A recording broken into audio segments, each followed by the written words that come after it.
Hello everyone, welcome back to our channel How to Tutorials. In today's video, we are going to see how to unpin a group from shortcuts on WhatsApp web. Well, it is a very easy and simple process, so let's dive right into it.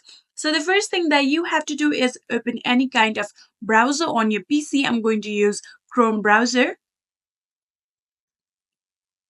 And after opening your browser, now go to the search bar right here and start typing whatsapp.com. After typing whatsapp.com, now tap on the enter button on your keyboard and this will take you to the official website of WhatsApp.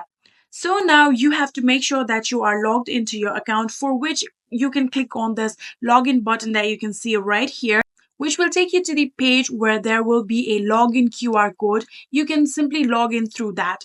So in here, click it.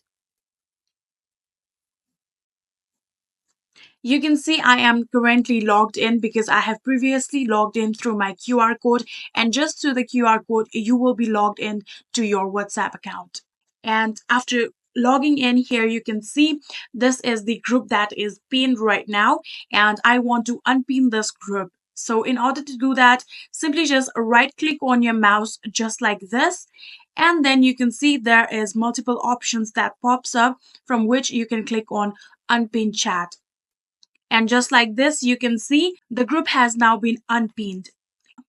And just like this, you can unpin group on WhatsApp web. Pretty easy and simple, right? I hope this video was helpful to you guys. If it was, please do not forget to hit that subscribe button and like our video. Thank you so much for watching. See you in the next.